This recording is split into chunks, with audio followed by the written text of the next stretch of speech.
This is a More Than Just Podcast production.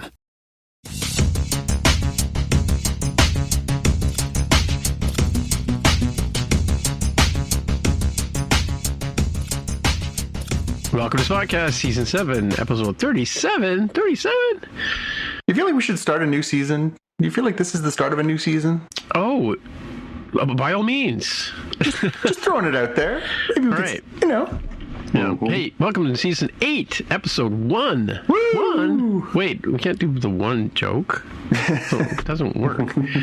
One Chin Riley, is that what we're going with? Una. No. Oh, yeah, Una, number one. Number one. Okay, yeah, that's good. Yeah, okay, let's start again. Welcome to Season 8, Episode 1. No, episode number 1. That's not working. Welcome to Spotcast. Yeah, I'm just going to keep going. My name is Tim Mitra. I am in Toronto, Ontario, and I am joined by Jonathan Kuline in Florenceville, Bristol, New Brunswick. Hello there, kids. We also have Jaime Lopez Jr. on the line in Seattle, Washington. How's it going? Bristol. Okay.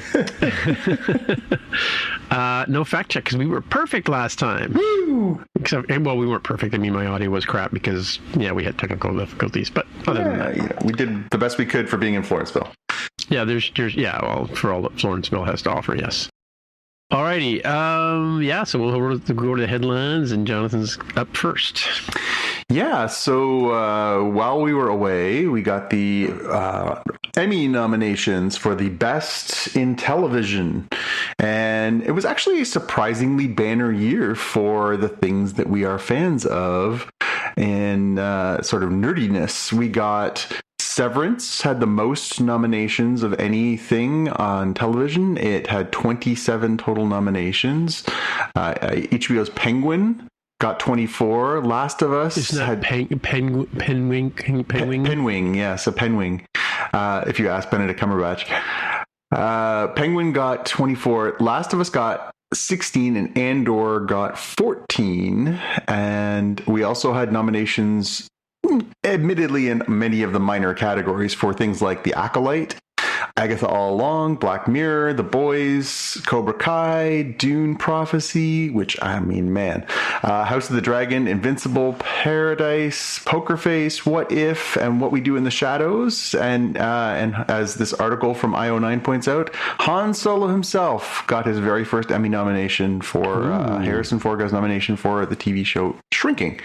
So this was a banner year for nerdiness. Now, that being said, Andor is a strange one to me, and we can discuss, but it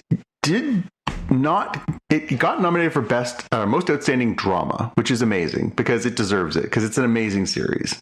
However, it did kind of get snubbed on the acting awards. It got nominated for best guest actor, and that went to Forrest Whitaker for playing Saw Gerrera. Admittedly good, but okay. And Alan Tudyk won for his voiceover performance as K2SO.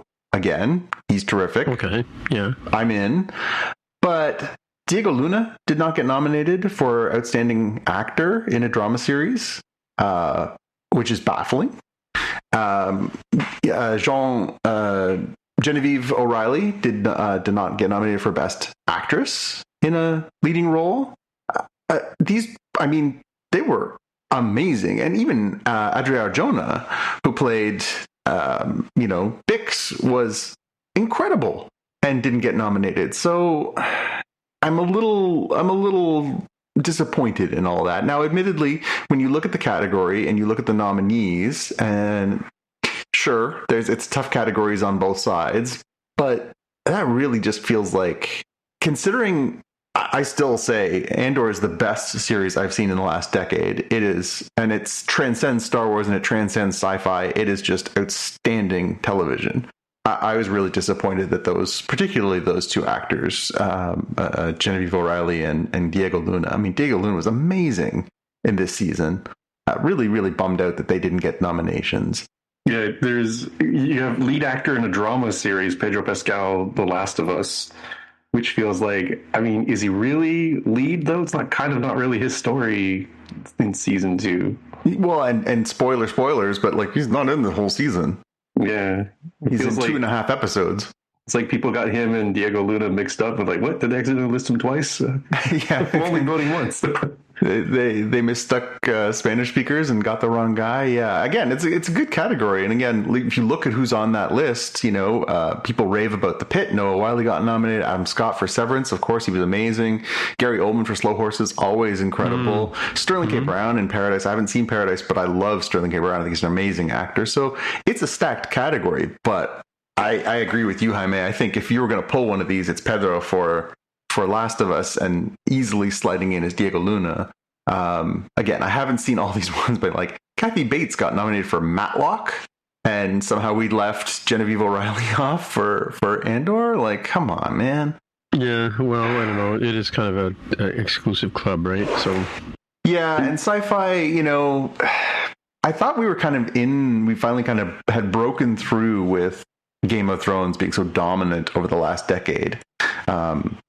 We had the original Game of Thrones, even House of the Dragon. Although I thought it was interesting, I saw online that House of the Dragon didn't get nominated for Best Drama, and it's the first time that a Game of Thrones show, writ large, both of the shows, wasn't nominated for Outstanding Drama. So they did not like season 2. So probably worth noting.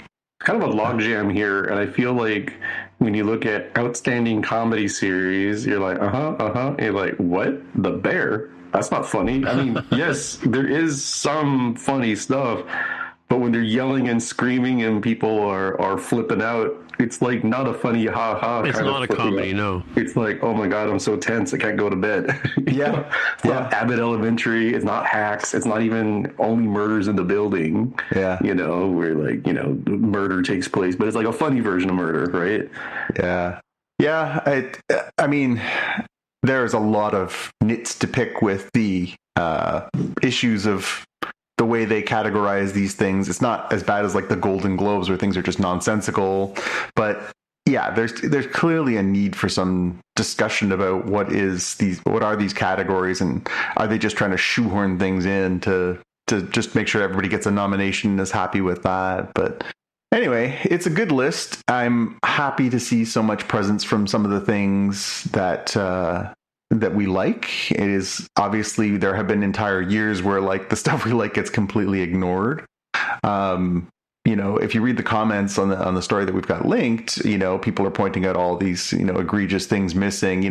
Why didn't Ben Mendelsohn get nominated for playing Krennic?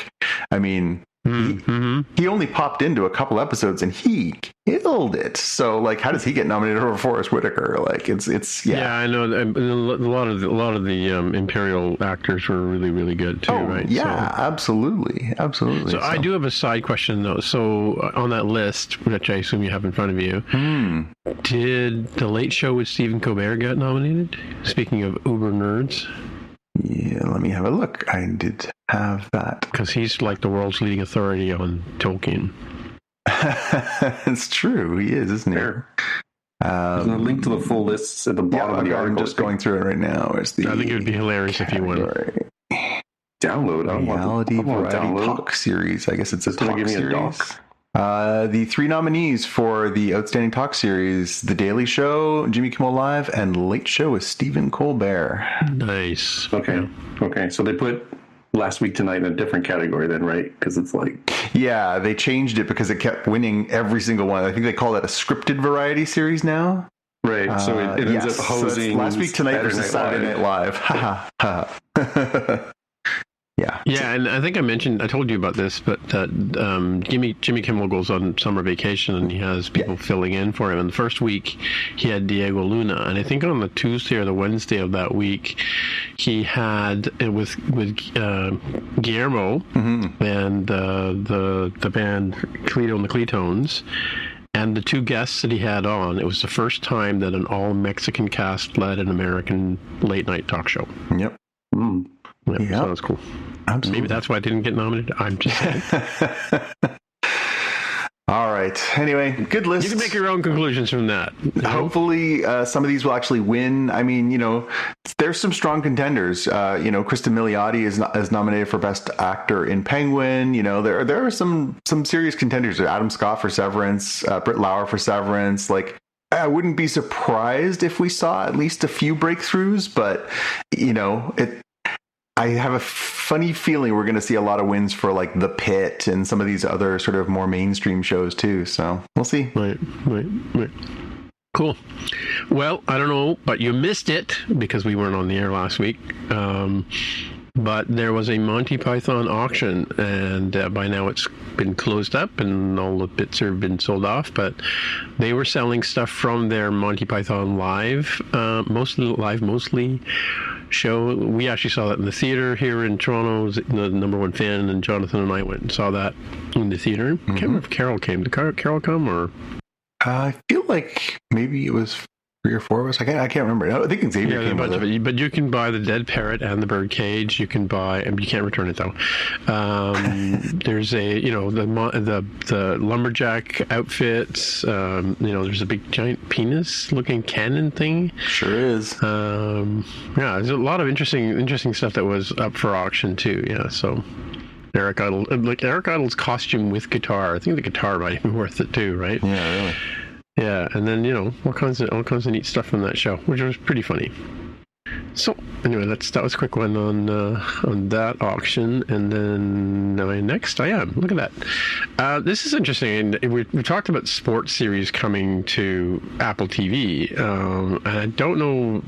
I haven't caught back up on this story or not. But Apple was bidding against ESPN to take on the broadcast rights for F1, U.S. broadcast rights, and they managed to. They basically put out $150 million or more, and ESPN said, "Oh, we're out." So there's two links here in the show notes on that particular one. If either one of you guys know if that deal got signed or finished or concluded. No? Thought it did, but maybe I just saw the news that it was coming. Yeah, as I understand it, it happened, but it makes sense. I mean, obviously, there's a huge crossover with Apple producing the F1 movie, and it was a pretty big hit, and it would make sense if they were in bed together. Cool. All right. And then just following up again, this is sort of follow up too as well on the Murderbot, but Murderbot got season 2. And I think I mentioned that I've read the first 4 books, novellas, and I'm kind of struggling with the 5th one, but yeah. So, and it makes sense because the second thing continues on like almost like a sequel to the first, right? So, and so that's pretty cool coming up if you're watching that one. And then I got this list here. It's not really comprehensive in terms of our kind of stuff, but we talk about this. We talk about streaming services on the show all the time. So I thought it was interesting to look at the top 10 for 2025 so far, broadcast shows. And I think Squid Game, we talked about that a couple of weeks ago, right? I think that's right at the very top. And Severance is in 5th place, right? And The Pit, which we mentioned earlier, is in 7th. Oh, and Handmaid's Tale, but I'm a couple of episodes in on Handmaid's Tale, and it's kind of not doing it for me. I don't know if either of you guys have caught up on that show. No, but not on Handmaid's Tale. But out of this top 10, you have Netflix having 1, 2, 3, 4 out of the top 10, including 2 out of the top 3. 3 out of the top 5. So it's kind of interesting in terms of, minutes here. And looking at the shows, I'm like, okay, Squid Game, Reacher, Night Agent, Not Familiar with Ginny and Georgia, Severance, 1923, The Pit, Handmaid's Tale, You and Ladman are all, they're not 25 episode long shows, right? Like they're pretty much streaming era shows, 8-10 episodes roughly. But with this may not just be the first year. This could be all 3 seasons of Squid Game, for example, right? Could be. And people are catching up on it, right? Yeah, but I just thought our favorite Severance was, in there. No surprise. And we'll go over to Jaime for some Zelda news. Yeah, so although it makes no sense to me, I'm going to see how it turns out. You would think they made the Super Mario Brothers movie. If they're going to make a Legend of Zelda movie, surely they will make it 3D animated. No, they're going live action, and they have cast 2 individuals with whom I am not very familiar with as Zelda and Link. Looks like, Bo Bragason as Zelda and Benjamin Evan Ainsworth as Link, respectively.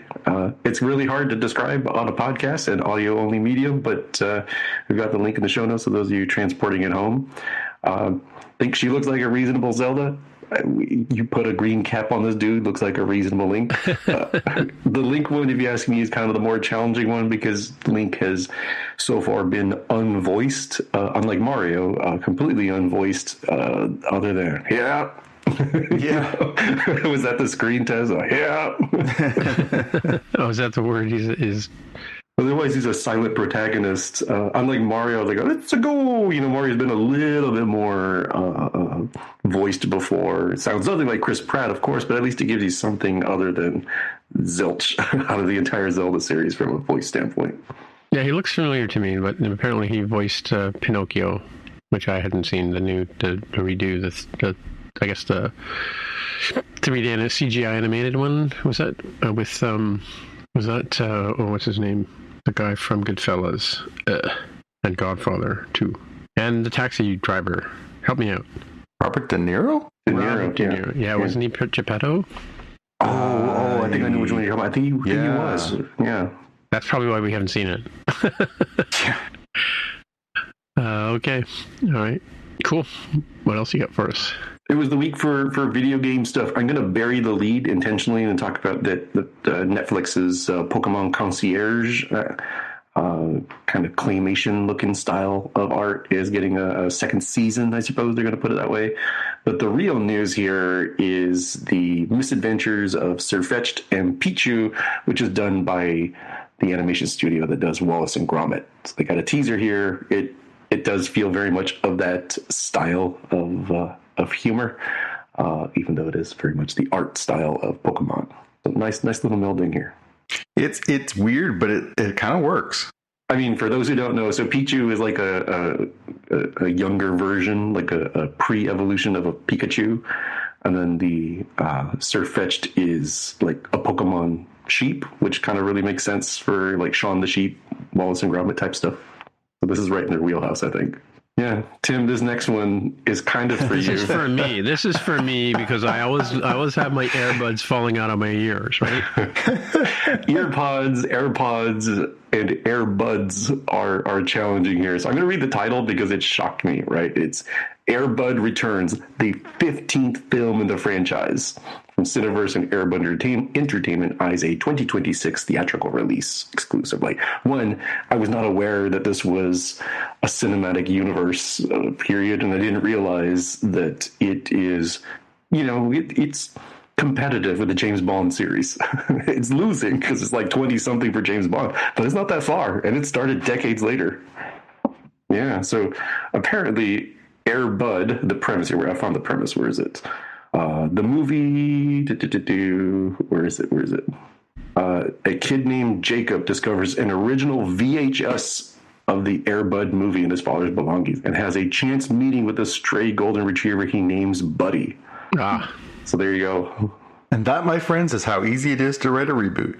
I mean, it's unclear to me if it's like Jumanji, where they continued on, from the original story, or if it's the same cinematic universe, like Karate Kid Legends, bringing together the Daniel LaRusso and Mr. Han flavors of the Karate Kid movies.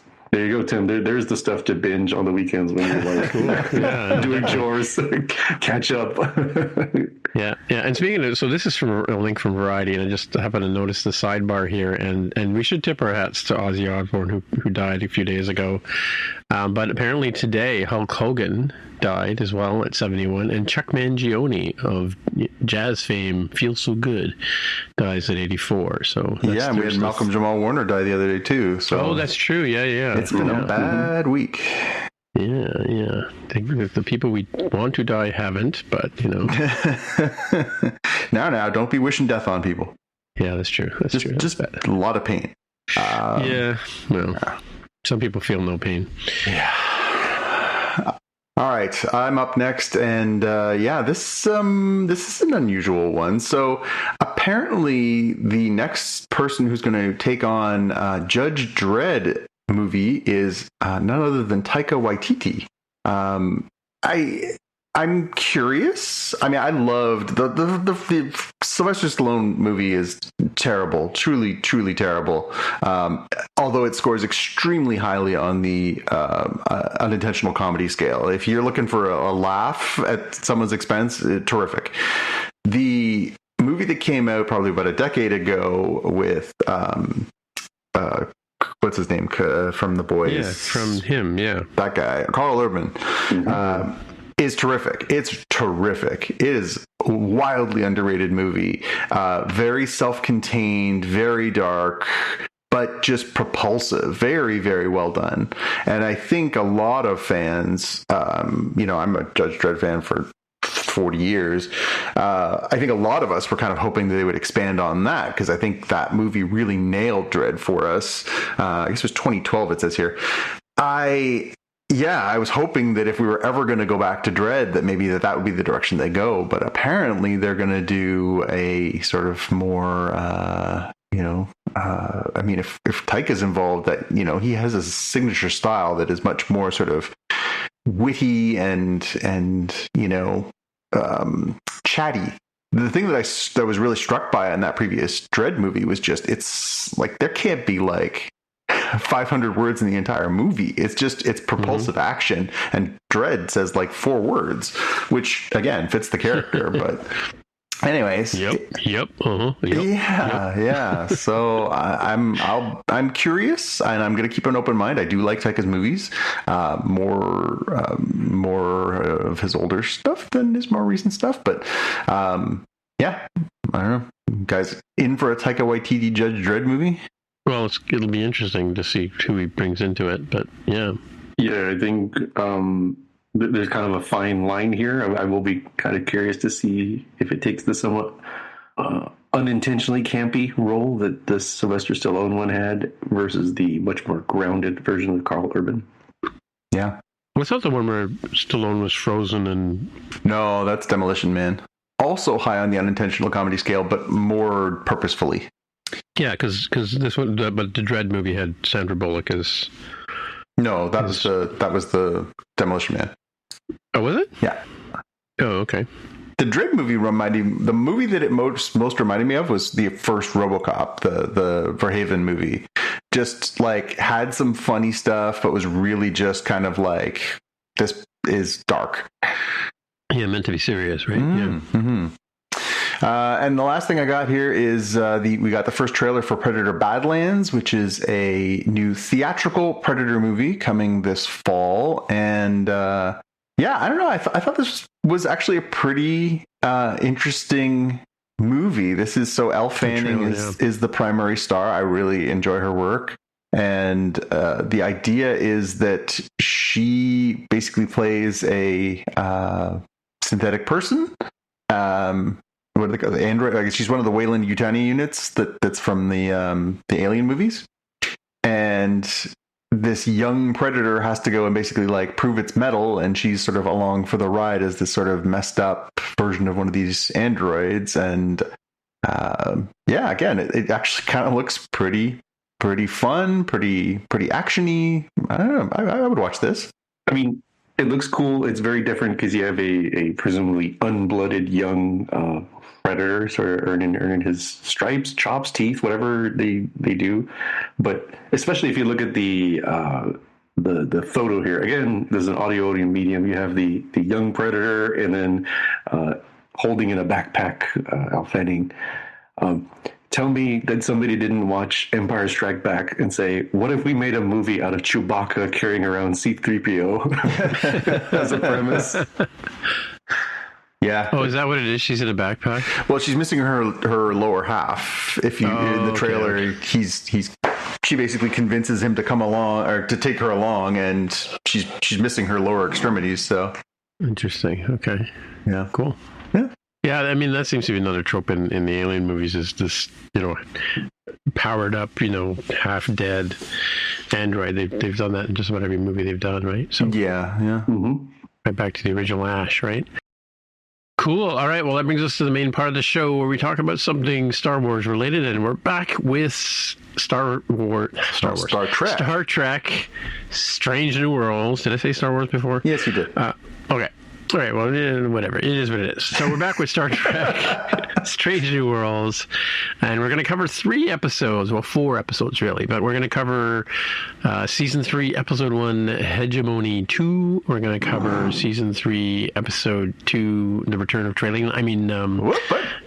Wedding Bell Blues, and Season 3, Episode 3, Shuttle to Kenfori.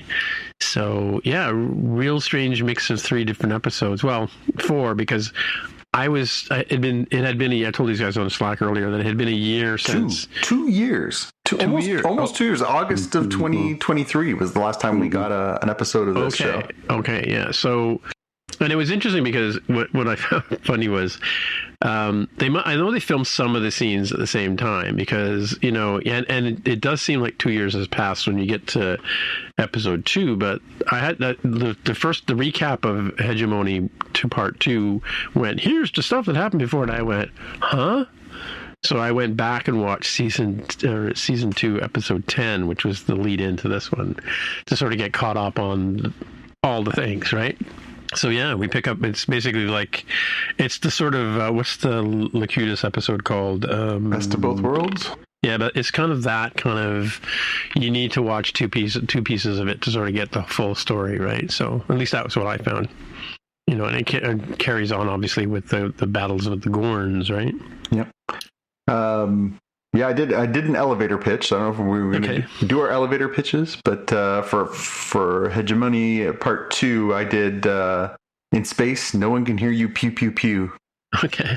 Because it felt, for big chunks, like an alien movie. Yeah. Mm-hmm. So I'd like to say there's no kissing in Star Trek, but of course there was, because right from the very get-go, anytime a female walked into the set, William Shatner was all over them, right? So it's true. Anyway, no, I have issues. We'll talk. Maybe this might be my big question, but I have issues about Spock and Chapel's relationship in this. The way it's if we look at this as maybe a Kelvin universe retelling kind of thing, right? Because I love the interplay between Majel Barrett and Leonard Nimoy in the original series, right? Yeah.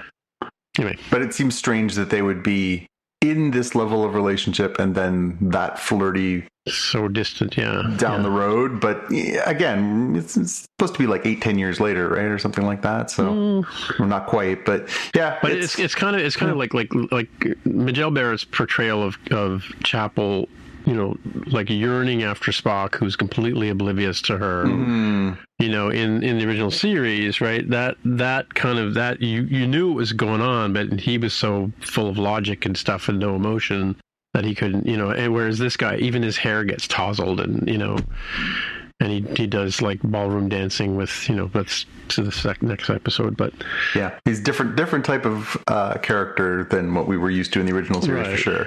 Yeah. Well, maybe at some point they'll explain that by having him like bang his head on a bulkhead or something at some point in the Strange New Worlds timeline. Who knows? I did rewatch the episode. I don't know why I watched it, but I rewatched the episode where he and T'Pol have to do the tea ceremony with the in-laws. Mm-hmm. But he's been the transporter accent. He becomes Tuvixed and becomes human. Yeah. Carry on with your elevator pitch. What's yours? Do you have an elevator pitch, Harvey? Mine was, this is our opportunity to do the bugs as the big bad thing from TNG. It's like we didn't have the guts to do this, was that the numbered species or whatever? It was I'm not talking about 8472, although that's kind of interesting. I meant the one where the alien bugs took over, like they went inside. Yeah, very first season, right? Was it first? Okay, I thought it was like first or second season. Yeah, no, it was first season. They kind of built to this like conspiracy that there were these, people had been like acting weird, and it turned out that there was this like hive mind thing that had controlled them, and and then there's like the double phaser fire that like peels apart the body in a really gruesome way of the Badmiral, but who's not really bad. He's actually infested, taken over bad. Yeah. We seek peaceful coexistence. The Badmiral? Are we talking about TNG? Oh, yeah. We've used Badmiral to be like, well, it's an admiral that's gone bad. But in this case... I get that, yeah. Okay, gotcha. I was just trying to get the reference to where this was coming, what story this is coming from. All right. Carry on. Yeah, no, it definitely... there was definitely it's funny because there was a big scale to this episode. It had like a lot. They had to resolve, oh my God, how are they going to save Battelle, but also how are they going to save the colonists and the people who've been kidnapped, and then there's like hey, those stars are acting weird, and it was just like a lot going on, and I mean let's just dive right into it. Should Ortegas have died in this episode? I missed that part where she gets impaled, right? Yeah, when she's in the sort of alien scenario where she's inside the Gorn ship. In the ship's stomach. Yeah, she basically takes a pretty severe knock to the guts. Like, this thing lifts her off the ground by like piercing her abdomen. And then they kind of set it up where she's like, no, I've got to be the one to fly the ship. So she's the one who's flying them out of there, and as she's flying, she's like leaking fluids pretty bad, and they make a point to show like the strawberry jam all over the console and everything like that, and it was really perfectly set up for like this was her last sort of heroic swan act. Song, yeah. She did this thing that saved the rest of the crew. She saved all these people, and then they kind of were just like, she's fine. It's like, remember when she was like her guts were falling out in the ship? Well, and they're also playing with. I was going to talk about Captain. What's her name? Well, Battelle, yeah, with Battelle, yeah, with a B. With a B.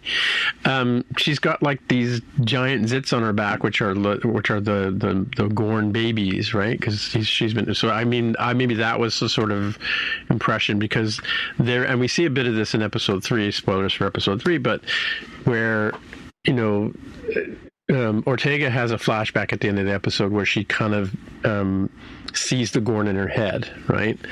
And then Spock and Battelle are doing a mind meld in season 3, in episode 3, and they both see the Gorn shadow creature or whatever. So I think they're probably going to play with this whole sort of infected with this craziness throughout the series, because I mean, obviously, as we see in episode 3, it does affect Ortega's behavior as well, right? Yeah, like her decision making, right? Yeah, for sure, for sure. I just think, I mean, maybe it's too on the nose, but we know who lives, and I think that's what comes back to even today's episode, Shuttle to Kenfori. Like, hey, Pike and M'Benga are going on a mission. Cool. They're going to be fine.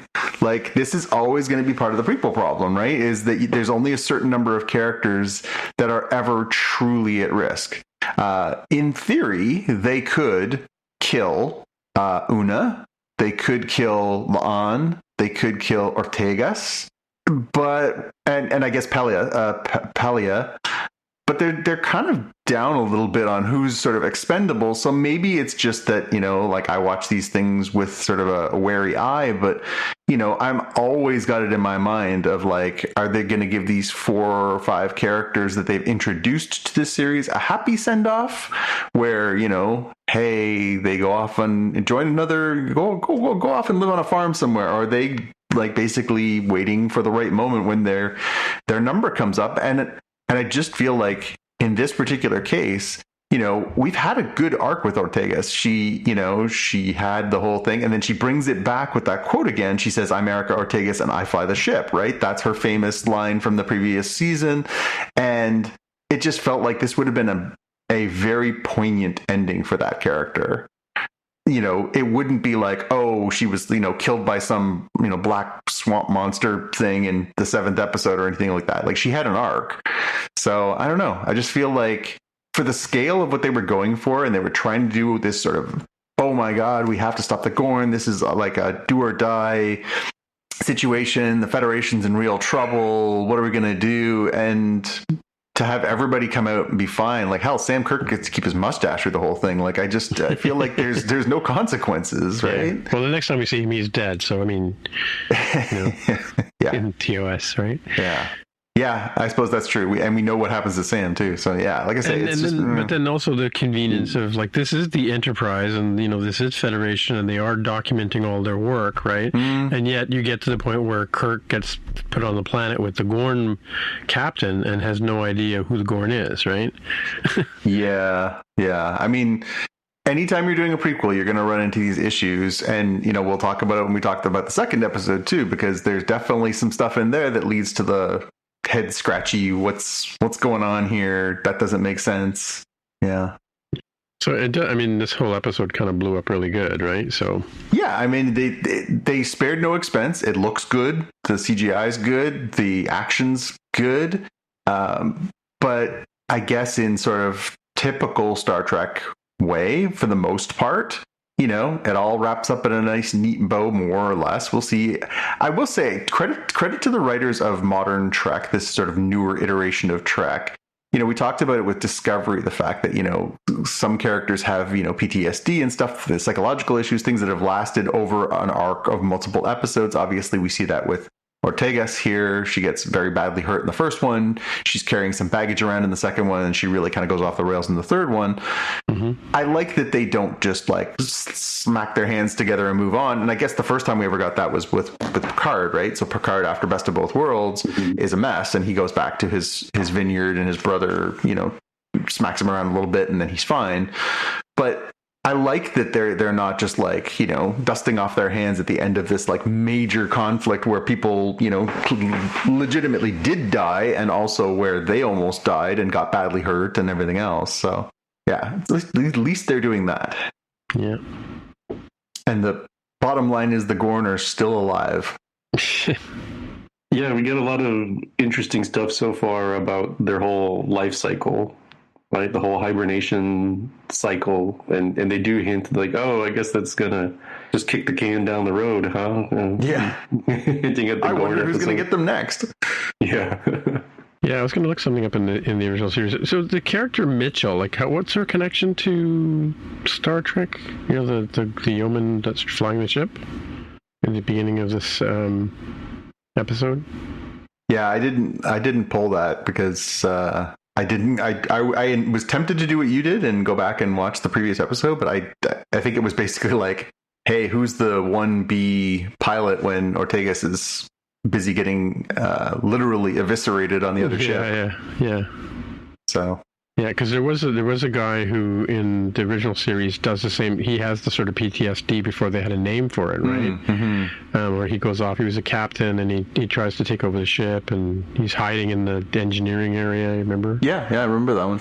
Yeah, I'm just looking for his name because he was another one of those guys back in this 60s and 70s. Well, there's Dr. Mbenga, Booker Bradshaw. So how else are we covering these shows? All right. Well, let's. Did we any Easter eggs that we saw, or? Well, between the 3 episodes, it's kind of hard. I mean, like in the last episode, Spock uses his little viewer thing that Nimoy always used, right? And he's looking at the sensor data or whatever.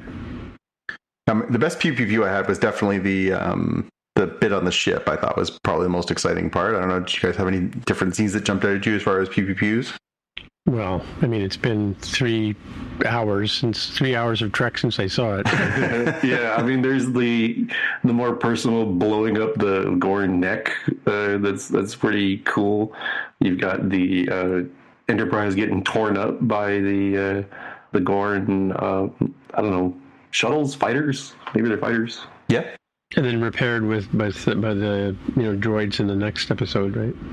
Right. The time skip was handled a little weird. I kind of wanted somebody to have longer hair, beards, or something a little bit more obvious. I mean, they did state it. Well, Uhura's hair. Hello. I mean, there's that. Yeah, we have to talk about Celia Rose Gooding's really, really bad wig over top of her clearly grown out hair over the past 2 years.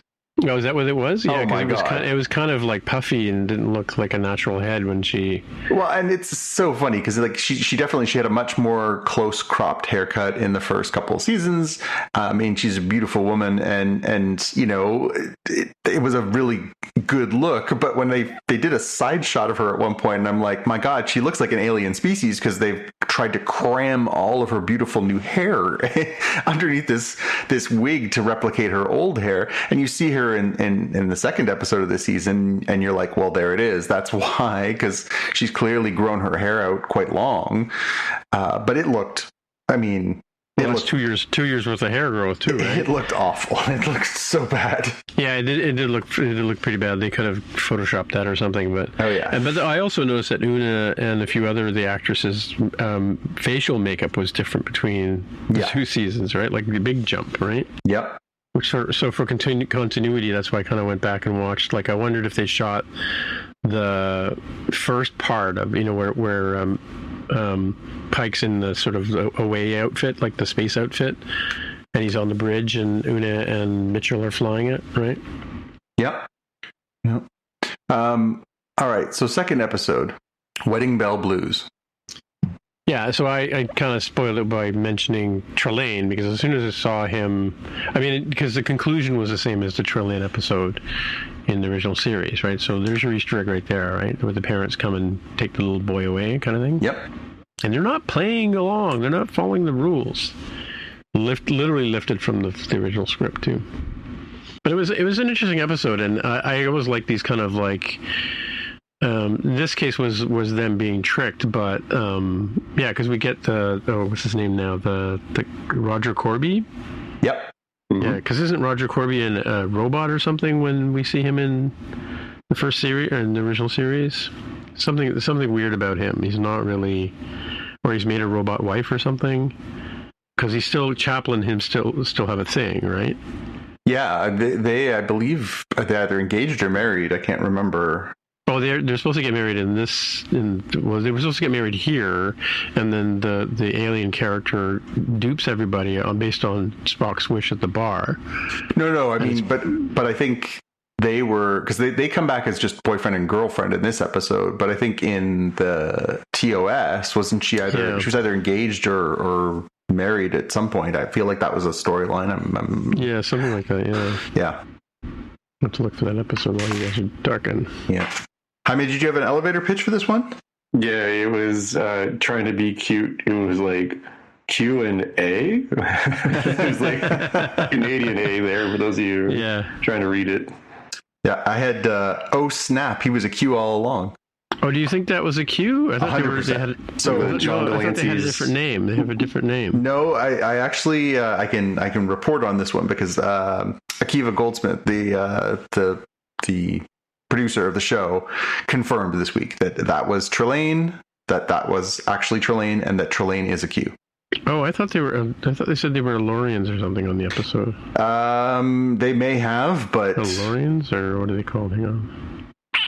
Yeah, they did confirm this week. They did some behind the scenes stuff. I watched a few of the Star Trek behind the scenes pieces, and they talked about Trelane and being inspired by the costumes of the previous one and the previous performance, and so definitely Trelane and definitely Q. I mean, John Delancey's voice is in this episode, so he plays the dad, right? He plays the dad, and so that's supposed to be the confirmation that yes, in fact, Trelane is supposed to be Q's child. Sure. Yeah.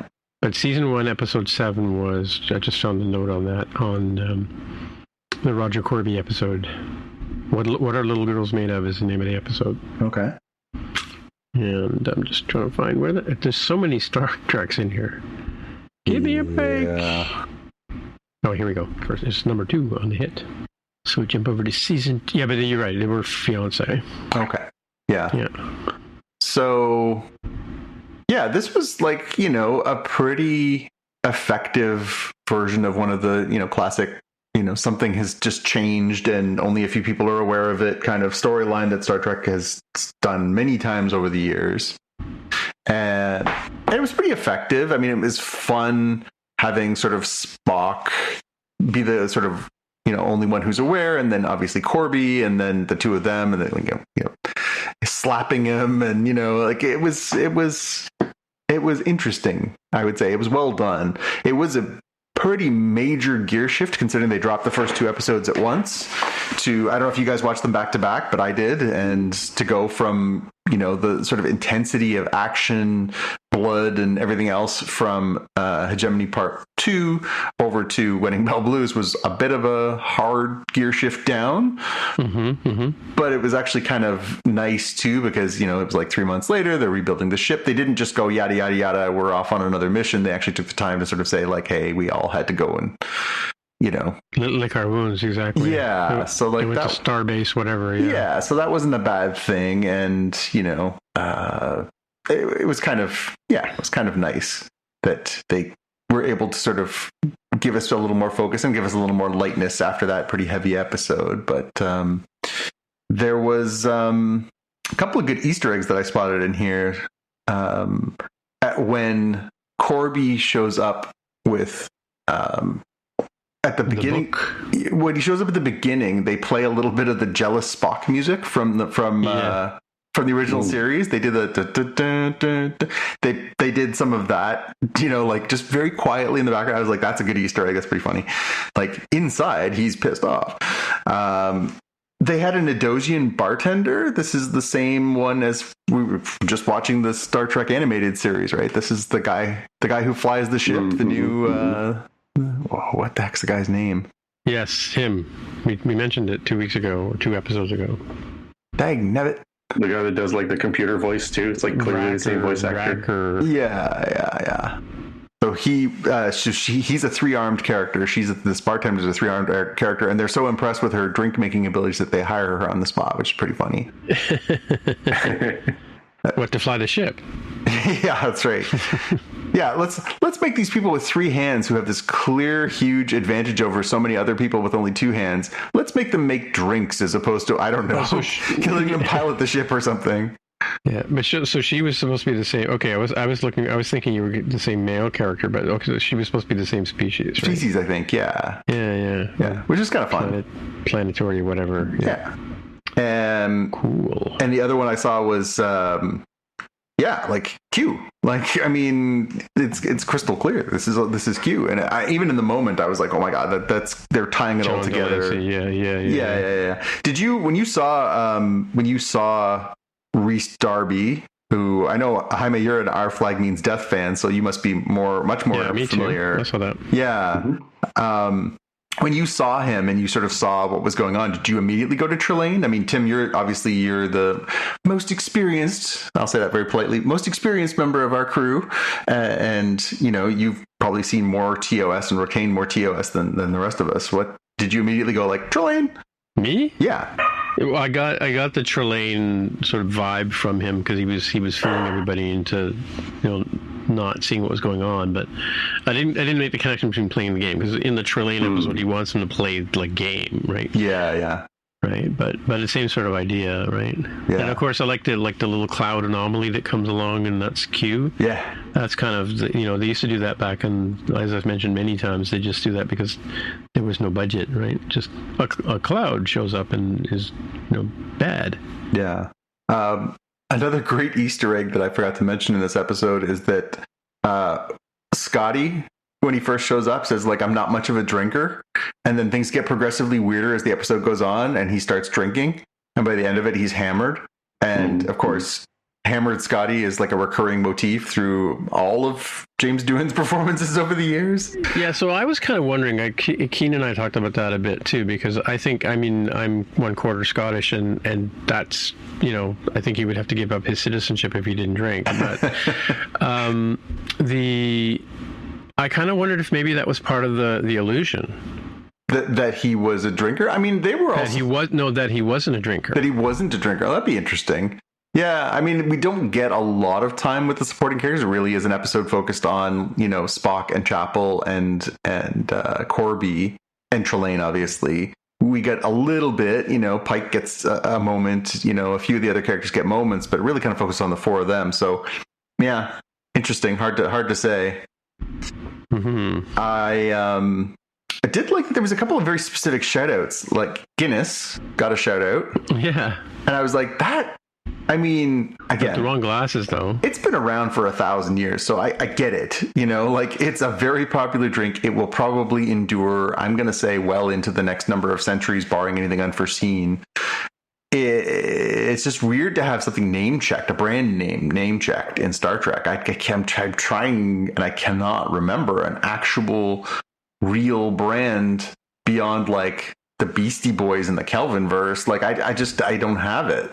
So that was of them, yeah, something in Star Trek. Yeah, like very not a product placement series, given that it's set 300 years in the future. But that was an interesting one. They're basically saying like Guinness is still around in 300 years. I'm like, that checks. Like I can't see how they'd be wrong. And Wham, Wake Me Up Before You Go Go by Wham, and that's Wham with an exclamation point. Wham. Yeah. Look at the classical music from their perspective, hundreds of years in the future. They're like, oh, let's all dance to this old-fashioned tune. Like, of all the things to have survived from the 20th century, that they're like, and it's not like they're like, half of them are like, what the heck is this? Why are you playing 350-year-old music? It's that they're all like, oh, this is my jam. And they all start going and dancing. I'm like, of all the things to have survived from the 20th century, why Wham? Why? Why Wham? Yeah. I had some good quotes because this one was a good for quotes. Spock with the nastiest burn I've heard in ages. If one of our intellects could bestow immunity, I am confident it would not be yours. To Spock saying that to Roger Corby.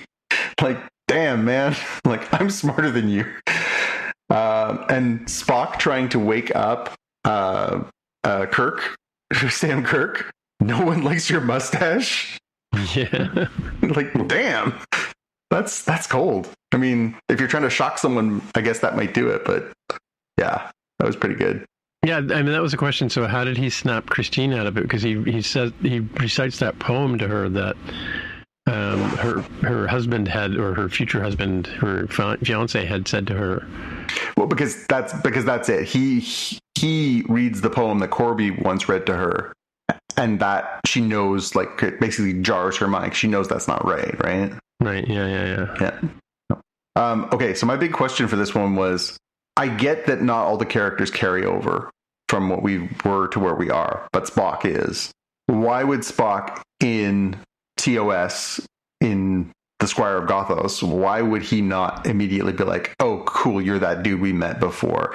Just because they try and go around these things by like being, well, they never address Trillian by name. It's like, yeah, but even though he looks different, there's enough similarities, and the way that he behaves is similar enough. Why wouldn't he be like, oh, dude, we met like a few years ago. Remember back when you like completely messed with me in Chapel? Remember that? Like, this is, again, it's the prequel problem. You have to kind of just say like, sure. It's the Kelvin universe, right? Yeah. Or the new Kelvin universe or whatever. I don't know. It just, that one, I struggled with that one. Mm-hmm. Yeah, well, we have that whole, like I mentioned, the Gorn, they didn't know who the Gorn was when Kirk meets up with Gorn, right? Yeah. I still maintain, although we'll talk about episode 3 here in a bit, I still maintain that the reverse life cycle, they kind of like Benjamin Button themselves in a way, is why you would be like imagine you met an alien species that was basically caterpillars, and then you come back a few years later and they're like, hey, what's up, guys? And you're like, who are you? And they're butterfly species. You would be like, clearly these cannot be the same, right? It would just feel so weird. So I use that as my excuse for a lot of the Gorn stuff. But and I have long maintained that, they start out, super violent and kind of more like alien xenomorph style. And then as they get older and mature, they start becoming more sentient and intelligent, and we start seeing them use guns and use spacesuits and other things. And so if you project that out, I'm saying it was geriatric Gorn, right? GG, geriatric Gorn fighting Kirk. But episode 3 here gives me another variant to my hypothesis. Well, by the same token, if you take episode 3, can we talk about the Klingons' foreheads? Yeah. Because, I thought when those guys showed up that they should look like the original series, or closer to the original series. Well, they're a mix, right? Because they're kind of Discovery Klingon in terms of their armor. Yeah. Oh, yeah. Yeah, and again, this is, there's no easy way around this stuff. But I feel like at a certain point, you got to pick a lane, right? I guess the lane they've picked is, we have ridges, we wear battle armor, and go back and pretend that, Kang and Kolos were wearing, armor and not just like, very simple sequined outfits. And well, yeah, they were wearing dish towels, exactly. Yeah, and pretend that they didn't just have big fluffy eyebrows. Well, when did the fashion change that women, because the the main Klingon here is the daughter of the ambassador. Yep. When did Klingon women start becoming required to have boob windows? When did that become like a thing? That's a Canadian thing. Those are Canadian Klingons. Oh, there we go. What are the names of the sisters again? The Dolores sisters? No, the Duras sisters. Yeah, the Duras sisters were both Canadian. Weren't they both Canadian actors? I know one of them was, but I'm fishing for the second one. I don't know. Yeah, that's how you know they're Canadian Klingons. Yeah, because I mean, Worf says in the Trouble with Tribbles. No, is it Trouble with Tribbles? No, the Trials and Tribulations. Yes. When Dax asks him about the forehead, yeah, he goes, "Yeah, we don't talk about that. Yeah, we don't talk about Bruno." Yeah. I feel like they did it in. I feel like they did it in one of the comic books that I read, where they talked about, different versions of Klingons. There was something to do with like a certain genetic thing that happened to them. I'm trying to fish for it. I'll see if I can find it for next week. But the Enterprise had the smooth ridges as a result of the Brent Spiner's. That's right. Yeah, it was on Enterprise. That's right. Yeah. So is it like Erickson? No, which Soong was it? One of the Sunyan Noons or whatever, yeah. Yeah, I mean, he was played by Brent Spiner as an ancestor of who would eventually become the creator of lore and data. And he was an augment, so he was part of that Con Union scene vibe of the augments. And I think they had some sort of pathogen or virus or something that caused the smooth foreheads. Is how I think they explained it in Enterprise. Yeah. It's kind of like Klingon COVID, Yep. Yeah. And they all got forehead ridges. Well, you could also, and because I mean, in the Tribbles episode 2, we could also nitpick on the one human-looking guy who actually was Klingon, and the Tribbles recognize that he's really Klingon, right? Yeah. Okay, it's like Superman with his hypnotizing glasses, right? We'll talk about that in a bit. Yep. Oh, yeah, I guess we will. So, did anyone else get real Last of Us vibes here from this episode? Absolutely. The mycelia that have taken over these characters and turned them into zombies. And the Z word. The Z word, yeah. They actually used the word zombies. Yeah, I mean, again, it was... Yeah, it's so convenient to have zombies, like COVID makes sense, like the Last of Us with the COVID thing, or whatever. Mind you, that's the rage virus again, right? Sort of like the 28 days thing, but yeah, this whole idea of reanimating dead flesh or whatever. I thought it would have been cooler if they had some sort of plant that was consuming them. But I guess the plants can't rush you into it and break through a window and stuff, right? Yeah, I mean, there's definitely more of an immediacy to have the plants that we know of. That is, yeah. But it was still I was trying to piece it together when they first landed. I'm like, what are they going to do here? And I was like, well, maybe like a pathogen or whatever. And then, when they turned out to be very Last of Us coded zombies, I was like, oh, that's pretty on the nose. But good.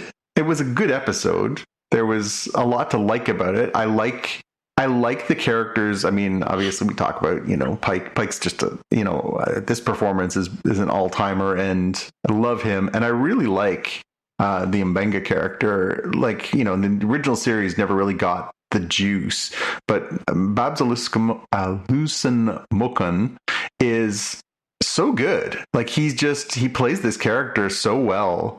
He really has become one of my favorites on the show. And this one, tying back into the previous episode where, he, speaking of PTSD, he has all this PTSD from his experience during the Klingon War. And, there was always that kind of ambivalence of that episode. Did Mbenga deliberately kill Dakra, or did he accidentally kill Dakra? I know we talked about it in the moment about, whether or not it was murder or not. Here, he essentially confesses to murder. Yeah. And Pike's like, murder happens. Whatever, a little murder, whatever. And then the sort of B plot for this episode is the more with Ortegas's PTSD, where she basically She flies the ship badly. She flies the ship deliberately. She sabotages it. Disobeys a direct order from Una and gets them almost shot at by the Klingons, and then she gets a spanking. But she gets put on leave, right? So yeah, well, she basically gets 2 weeks of reduced duty. She doesn't get to be on the bridge, right? So, and she has to go through like HR training again, right? Yeah, that's right. How to follow orders 101. Yeah. What do you guys think about this whole Batel storyline? How do you think that this plays out as we keep going? Because this was theoretically, she was going to be leaving the ship. She got sick again. The Gorn thing came back. They got this flower. Do you think we continue over are we going to see some kind of resolution for her? Does it all go badly? Is this part of the whole sort of Pike arc that Batel something does or doesn't happen with her? Well, it's kind of interesting, because I'm sort of thinking, do we really care because we know Pike has a finite end, right? Or he not an end, but he becomes completely burned, right? And he gets to go back to the cage and whatever. But yeah, because actually that's him in the cage too, right? That's on Vina, right? Yeah. Did we do the Vina episode already? We did, right? In the Discovery, right? Or was it in early? No, I think it was back in Discovery because, yeah, he knows his fate. He knows what's coming for him. Well, he knew that because he saw the vision at the Klingon temple, right? Yeah, so he knows, and we know he knows, and we know that he's not going to, be. Well, we know, what is it? 6 seasons now they have? 5. Okay, so at the end of the 5th season, we know there's going to be a big radiation accident. So, I mean, at that point in time, other than the people you've named who we know are going to be in the next series, or whatever series after that, he's not going to make it. So does his relationship with her really matter? I mean, I guess all relationships matter to a degree. It's a question of whether she's with him in the moment. Yeah, I mean, the thing is, we not only do we know what happens to him that causes his severe injury and everything else, but we also know how that plays out through the episode of The Cage, right? Where, Menagerie, actually, yeah. Menagerie, yeah, of course. Well, we know how that plays out, where in the end, he's basically allowed to go down to the planet and sort of live this illusion and live happily ever after with this badly scarred woman who's also experiencing these illusions and whatever. So we know in the end that Batel is not his fate anyways. So again, does that put her on the expendable list? Does that put her what does that mean for what we're seeing right now? Obviously, you're supposed to take these things as they come, but it's hard not to look ahead when you know what happens to these characters. It falls into the prequel problem. If you know what somebody's ultimate fate is, if you know how these things play out, it can be challenging to invest. And it's a shame too, because I think she, the actress, I'm going to look it up. It's right here in front of me. Melanie Scrofano is a Canadian actor who's playing Batel, and I think she's been really good. I like her. I like their chemistry. The chemistry she has with Anson Mount's really good. I do feel a little bit of investment with her. I like her, and I want her to do, to live and do good things. But also, yeah, it's that it's much ado about nothing, right? The thing I'm kind of wondering here, because I did mention my alternative hypothesis of what happens to the Gorn, is that they're going to fuse the Gorn DNA with Batel, which could give them a way to get you the Captain Kirk style Gorn, right? A more humanoid, less vicious, more contained. From your lips to the world's will. Let that actually be Batel that he fights on that planet. Oh my god! I mean, or one of her, progeny or something, or offspring. Like I feel like this is now a potentially leading candidate alternative to my geriatric Gorn hypothesis. Oh, that's so, yeah. Oh my goodness. That would be very weird and kind of excellent. Just looking ahead, I noticed that next week's episode is directed by one Jonathan Frakes. You ever heard of him? Ooh, yeah, he has trouble sitting down. That's right. He's done some banger episodes of this new Trek, and so it'll be interesting to see. The episode's titled "The Space Adventure Hour," it'll be interesting to see what that is and how it comes about. But I noticed that he's only doing one episode so far that's listed this season, and so usually when you get a Frakes episode, it's usually something good. So I'll be looking forward to that. Yup. Cool. So how do we think the first 3 episodes of the season went? I think it continues to be, the best of New Trek. I mean, it's fun. It moves. It's got a nice mix of drama and lightheartedness. There's a lot of depth to each of the characters. There's a lot of characters. My only sort of criticism is there's a lot to cover. Like, we kind of get shoehorned a little bit of La'an in, considering like the first 2 seasons all built up to La'an facing the Gorn again. And, they do address that at the beginning of the second episode where she's dancing with Spock and she's saying, he's like, oh, you seem like you have the weight of the world list on your shoulders. They address it very slightly, but like that was her whole arc for 2 seasons. And, then she kind of disappeared for, the better half of the second episode and all of the third episode. And it's just like, well, how do you keep the steam going for all these characters? Like, Uhura has had very little to do these first 3 episodes. Like, and I think Celia Rose Gooding is terrific. She was amazing in some of the second season episodes. So there's a lot to juggle. That would be my only sort of criticism so far is honestly, one of the reasons for killing off Ortegas or killing off a couple of these characters is just there's a lot of characters, especially because you keep introducing more characters. Like, oh, let's bring Scotty on. Cool. I love Scotty. But now we've got Scotty and Pelia. Like, okay, cool. Is that because, like, she doesn't want to be on too many episodes? Like, I don't know. It just feels like a lot. Well, that could be it too, but then they also throw the excuse today that he attends the meeting because she doesn't like to attend meetings, right? Which is a nice way of saying Carol Kane didn't want to do this episode, or they wouldn't have to pay Carol Kane for this episode. Didn't have enough lines. Yeah. Jaime, what do you think? About which specific... Do you think that these first 3 episodes, I mean, we've almost seen a third of the season in one 2-week go.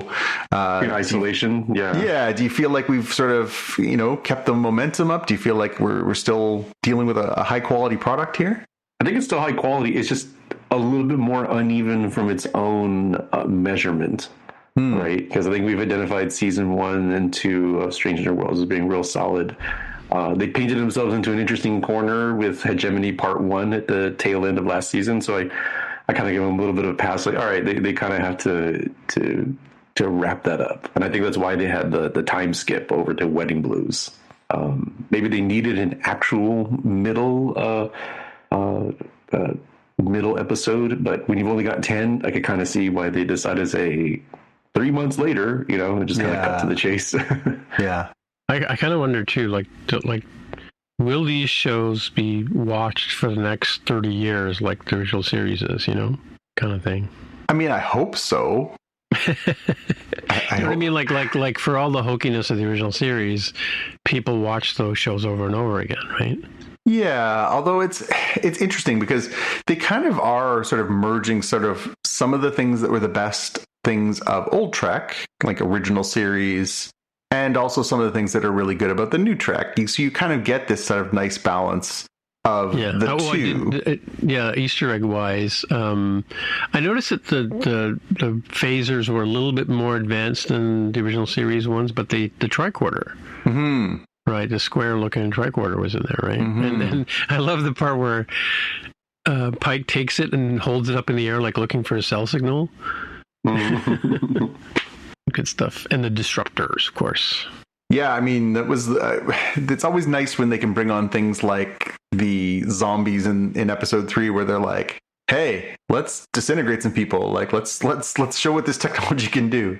Oh, and the battlecruiser too. We had the sort of the 2025 version of the battlecruiser, right? Mm-hmm. Mm-hmm. Which was my first Star Trek model, by the way. I wanted the Enterprise, but the store didn't have it, so I ended up with a Klingon battlecruiser, which I never thought was as good as the Bird of Prey, right? Mm-hmm. Now, a word from our sponsor. Now, back to the show. Well, should we move on to the watch list? Hell yeah. All right, so my question to you is, what do you think The Death of a Unicorn is about? I think it's a dark comedy starring Jenna Ortega and a potentially monstrous unicorn, given the preview I saw. I've not seen the movie, but the preview. Yeah, no, it was a 99-cent rental a couple of weeks ago, so I just figured, okay, well, I'll throw $1 in it, $1 plus tax at it, and see what it's about. And then I, didn't watch it till I got back from New Brunswick. But my review of it is it's a rental. Like that's Jonathan and I would sort of like kind of go, do not go see this in the theater. Like you will be just, I want my $1 back, right? Kind of thing. But yeah, a lot of familiar tropes that people will be familiar with. What's her name again? Is it not Jenna Ortega? It's Jenna Ortega is the star of that movie. Thank you. Okay, all right. Okay, so I got confused with my Ortegas, but yeah, she's in it, and Paul Rudd. I mean, as her dad or stepdad or whatever, half like her mother's Spanish and not in the story, but. Yeah, just weird, right? Weird story about these. It's kind of like, that he's going off in the countryside to meet his, eccentric boss and his family, and they have to sort of meet the family and, get the approval of the family before they'll sign the contract with him, right? Kind of thing. And it's a very rich family. And I did make a note on the spoilers on our spoiler channel on Slack in that it's not for kids. Do not show this to children. But there's unicorns. Yeah, don't show it to the kids, right? So because you'll be explaining to them, why is he snorting the unicorn horn? Yeah, so that kind of stuff happens in there. But it's kind of a comedy, thriller, horror-ish thing, right? But yeah, and magical and Hogwartsy and all that kind of stuff. But yeah, it's I mean, a typical unicorn. If a unicorn's in the story, there's going to be some sort of magic involved, right? Sure. So it's got that sort of sense to it. But yeah, it's kind of there. It might have been done during COVID because the cast is really small. But yeah, but yeah, some really good actors in it. But yeah, the story doesn't hold up beyond a rental. There you go. You're up. I had Mountainhead, which is on HBO Max. So it's got Steve Carell, Rami Youssef, and some other folks that are all billionaires of varying degrees, and they go have a retreat at one of the one's house, the titular Mountainhead place, and it's very much in the vein of like Silicon Valley, the TV show, where you can really see some of these characters are very clearly modeled after real world billionaires. And not necessarily one-to-one. Some of them are a bit of a pastiche of these guys. So it's a pretty use of a French word there, but I must say, yeah. it's a pretty breezy film. I mean, it is 109 minutes, so it does kind of have a weird third act, but it's kind of fascinating and kind of horrifying with this sort of technocratic view of the world through the world of billionaires. Cool. All right. So, Jonathan and I went and saw a movie. We sure did. In the movie theater, like a real one and everything. Mm-hmm. With popcorn and stuff. Mm-hmm. Yeah. Superman. The new James Gunn reboot the DC cinematic universe. Superman. Mm-hmm. Hey, Tim, did you like Superman? That was good. I mean, I generally like the Superman franchise. It's up there with the Batman franchise in my mind. Like those are the two pillars of my impression of DC, right? That and Spider-Man, I guess. But I thought it was good. It was a bit, I don't know, like I made a joke earlier about the why can't people tell that Clark Kent is Superman? Well, because the eyeglasses have special AR effects or something that but my dogs don't recognize me when I put my Vision Pro on, that kind of thing, But that's that was interesting. I really liked the actress from Marvelous Miss Maisel. So Rachel Brosnan, yeah, that was really good. There was some gratuitous kissing that they didn't really need to put in there, but I guess they got to keep it a date movie, right? To a certain extent. Because the Lois Lane character has always been very strong, right? I like the original Lois Lane from the TV show with what's that guy's name? George Reeve. George Reeve, yeah. Reeves. Reeves, yeah, Reeve, one of those guys. Yeah, and that character was really, that portrayal of Lois was very strong, right? And I think that every sort of Lois character since then has sort of taken on that same sort of air, and that was good. The Jimmy Olsen character, the guy who played him, he was in a bunch of kid movies, right? But the whole sort of like women falling all over him, I thought that was weird. I like to tie into like modern technology with the social network, or what do you call it, social worth or whatever, Riz, yeah. It was very, very funny, and again, we won't spoil too much. Jaime, just for clarity, have you seen the movie? I have not, but somebody else described to me that, oh yeah, everything they show in the trailers, like the first 30 minutes, it's like a very different movie than what the trailers like make you think that you've like seen the entire thing. Is that accurate? Yeah, I mean, it's definitely, it's funny because it's, for a superhero movie, it's right around 2 hours, which, I mean, when you're used to some of the massive movies that Marvel has put out over the past number of years, and even the ones that were happening for the DCEU, it seems breezy, and yet there are there's a lot happening. So we will try not to spoil too much, but there is definitely a lot of meta commentary, both about James Gunn and his interaction with media / social media. There's definitely a commentary in there. There's a lot of meta commentary in the film for sure. You don't have to fish very hard to see some of the parallels, as we've talked about in some other shows, between what's happening in this movie as far as a wealthy person who chooses to use their power in less than positive ways. Mm-hmm. not an isolated commentary by any means, but definitely pretty relevant. And if I had only, I guess if I had a criticism of this whole thing, I think David Cornsweet is terrific. I think Rachel Brosnahan's terrific. I think a lot of people in the movie are really great.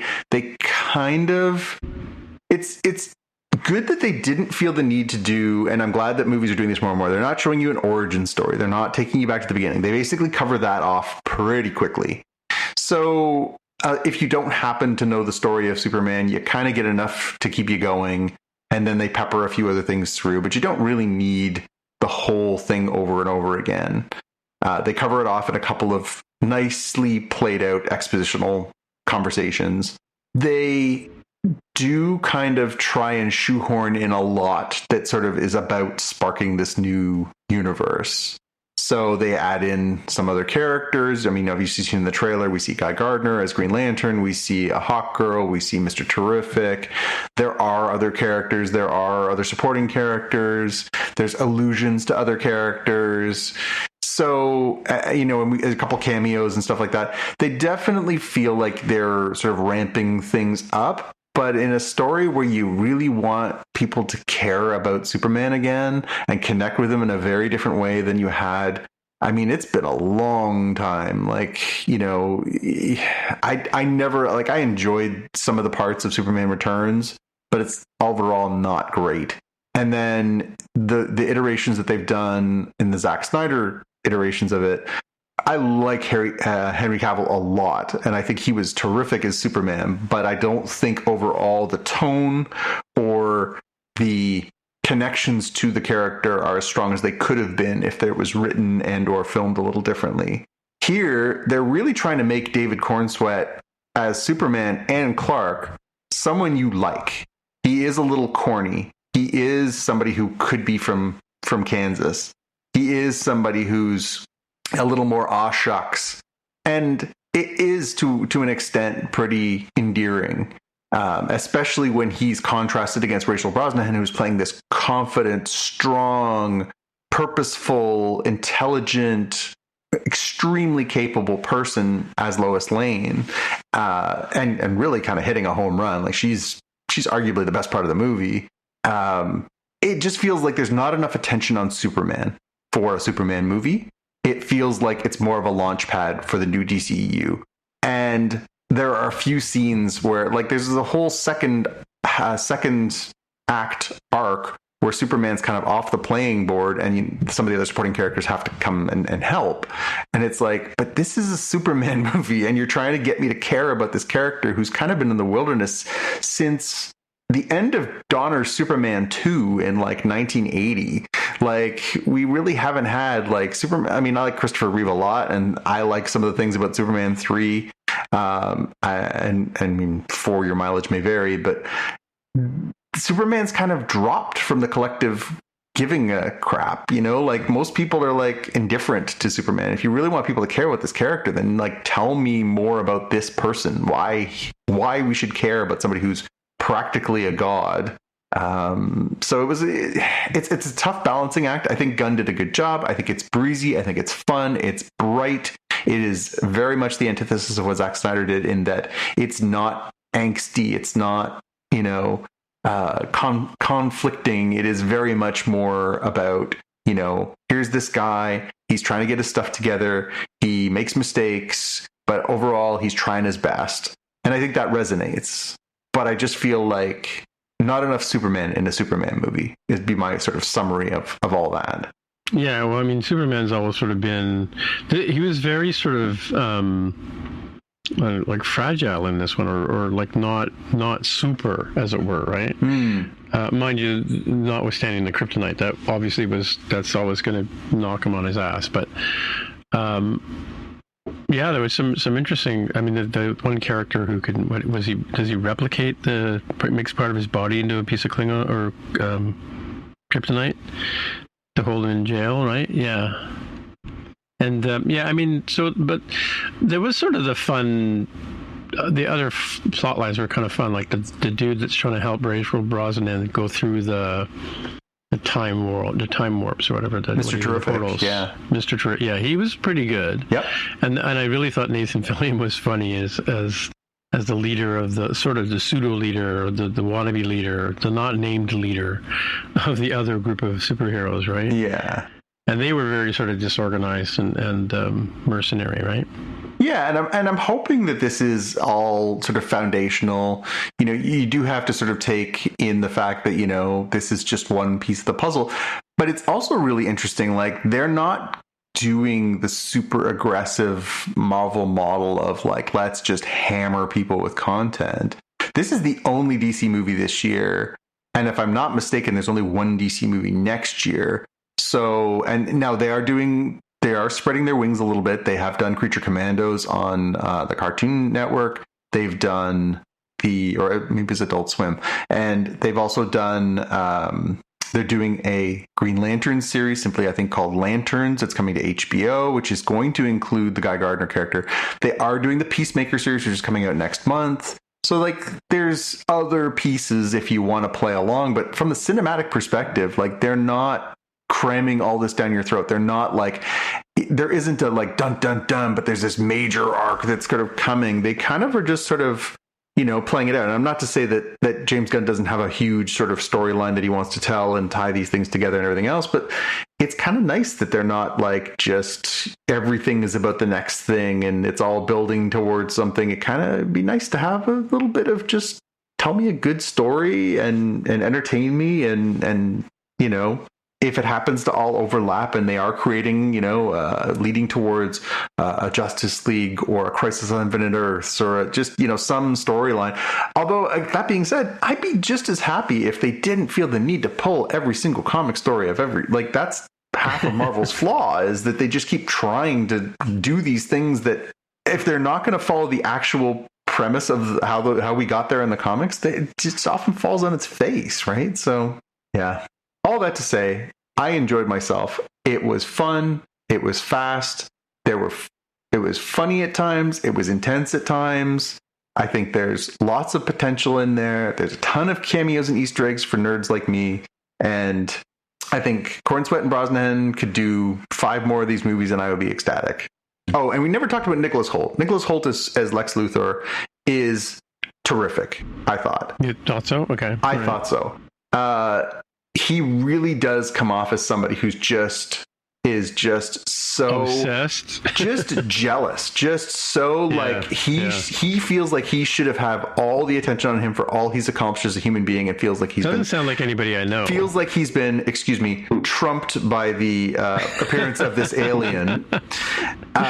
It feels like, you know, when he doesn't have the spotlight on him, he just becomes this petulant, and at times, I mean, again, I don't want to spoil too much, but there's a particularly dark scene in the second act where he flat out murders someone, like just absolutely just murders someone, and I don't feel like that got enough attention in the discourse about this movie, especially because, you know, again, I'm still struggling with like, who's this for? If this is for children, that is a dark scene.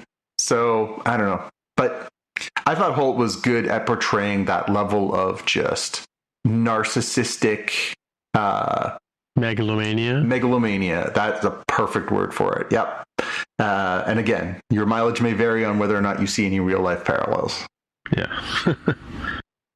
All right. The other thing that I had was Foundation. Foundation restarted on Apple TV. We are now 2 episodes in. Have either of you watched Foundation? I have. Yes. I have not. I have. I also saw an interview with Lee Pace. Yep. And he talks about this is the third. If you watch the show and you don't know how this story goes, he's basically a clone emperor, right? So he's playing. I mean, he plays like I forget the numbers, but he's like the fourth iteration, and then he's like the 9th iteration, and now he's like the 13th iteration, right? So the very first one was very particular in the way he behaved, and the second one was very sort of like I might as well be a god kind of thing, right? Mm-hmm. And then this one's really laid back and chill, right? So it's kind of a different. It must be fun as an actor to play the same character, but with different, you know, like he's an ancestor of the previous iteration of him, right?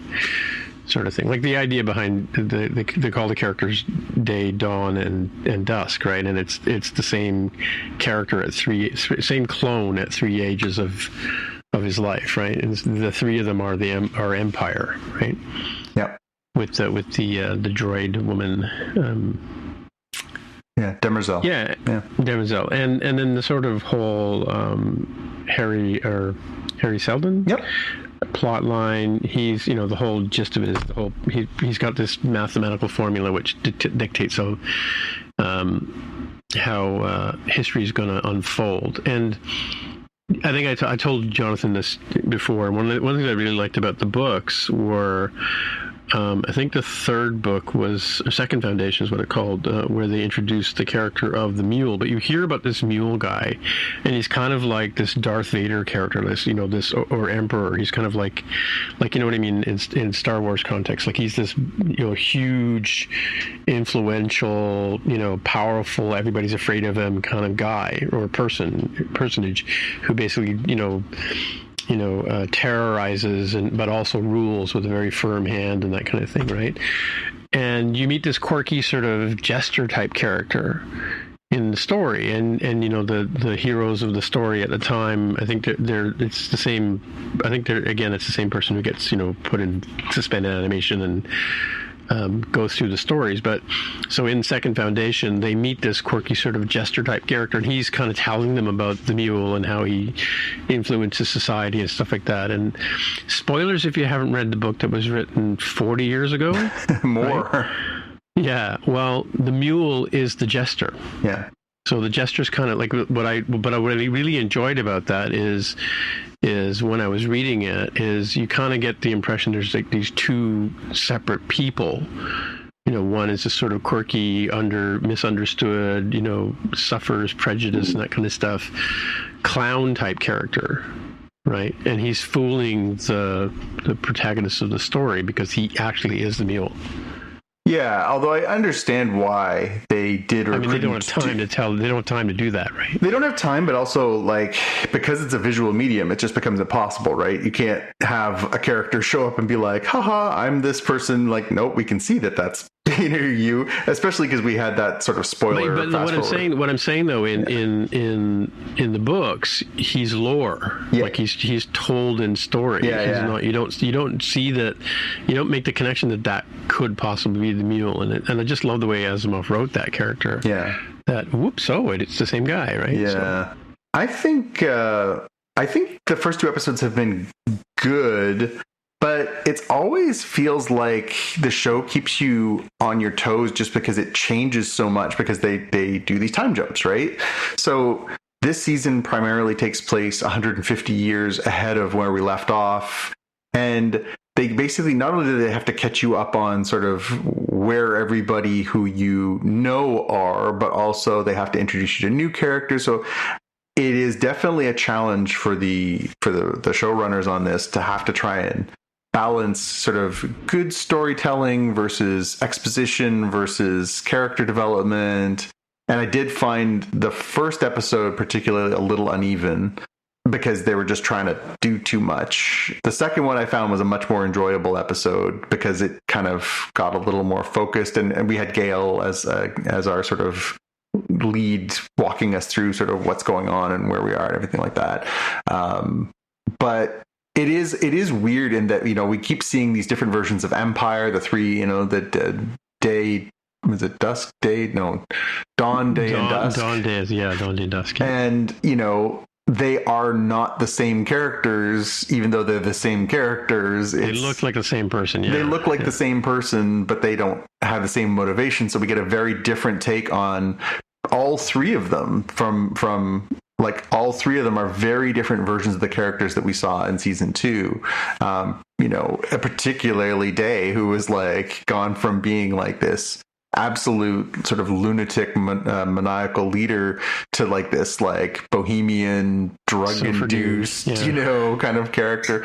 Really interesting, I thought, to sort of be able to, it's got to be great for the actors to sort of get the range to play and do different things, but yeah, the show continues to be it's exquisite. It looks incredible. High kudos to Apple. We talk obviously about Severance and some of the other things, Silo and the production value, but Foundation has been one of the most original looking science fiction things over the past number of years. It feels very big. It's original too, and the look of the ships, the look of the technology just feels like nothing else out there, and I can't tell you how much I appreciate that, because so much sci-fi and fantasy is derivative. So it's nice to have something that's just a little different. So I'm glad it's back, and I'm looking forward to seeing how they play out season 2.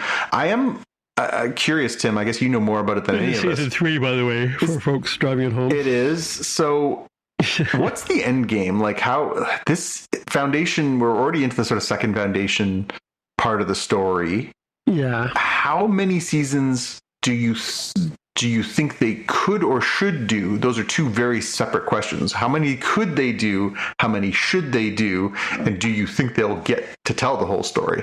No, to the last question. I could see it probably doing 6 seasons, right?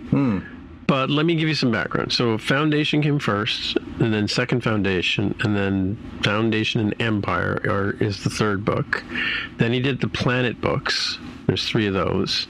And then he went into the Robot books, and Robots of Dawn is the 2nd one of the Robot books. And he introduces R. Daniel and another robot called Gaskiel, which are kind of like not C-3PO and R2-D2, but think about them that way in terms of like technology. One's very humanoid and one's very sort of robotic. And then he did Robot and Empire, which was bringing the Foundation story together with the Robot series. Then he did Prelude to the Foundation, which is where this one kind of sort of starts, because the Prelude to the Foundation is kind of like how Harry Seldon came up with this theory and leads. It's a prequel to the original Foundation, but it was written in the 90s or 80s, I think, right? And then at the very end of it, like the very last book, which I forget the name of now, it ties everything together, kind of thing. Like I've read them all, but I read them all. I read the I read the Robots of Dawn first. So that's the first book I read, and then I read all the Robot series, and then I went back and I read, and that's where the 3 laws of robotics come from. But they also come from a whole bunch of short stories that he wrote too, which led into the robots, right? But so Foundation, like the very first Foundation book is very pulpy 1950s sci-fi. It's like in terms of what we expect today, it's very sort of loose, and the science is kind of like all over the place. Because I mean, like man hadn't even landed on the moon yet. Wasn't even thinking, like that kind of thing. Like they still thought the moon was made of cheese, kind of thing, right? But yeah, so I mean, so you can see that there's a lot of angles, and a lot of what we've seen in sci-fi, in comic books and in stories and movies and other stories are all based on this craziness that Asimov put together, right? Yeah. Asimov and Clarke and Heinlein, they all kind of fed off each other too, right? So, and then all the other zillion of writers who came after, right? Yeah. So it's as original as Tolkien is. Can you imagine, like when you say, let's do the Lord of the Rings, like the Lord of the Rings could have been 15 movies, really, right? Yeah, it's true. You could digress. It is interesting to see what they pick out. And again, I'm not as nuanced as you are as far as the subject matter and the original source material. But yeah, it feels like the scope of this is almost too big. Like it feels like, and that was the reputation going into this, was how are they going to tell this story? It's too big. So, and now I feel it as a television watcher. I can imagine what it must be like to have all the source material. Yeah, and when you say you take something like Hail Mary, right, which you and I both read recently, right, and you say, if you said to me, if you just came out of the blue and said they're making a movie out of this, I would have gone, huh. Right. But now having seen the trailer, I kind of go, oh, okay, I kind of see that. Right. I could see how they could put that together as a movie, but I thought it would be a really boring movie. Right. But, fascinating from a science thing, or the guy sort of puzzle. It's a great puzzle book because he's trying to puzzle.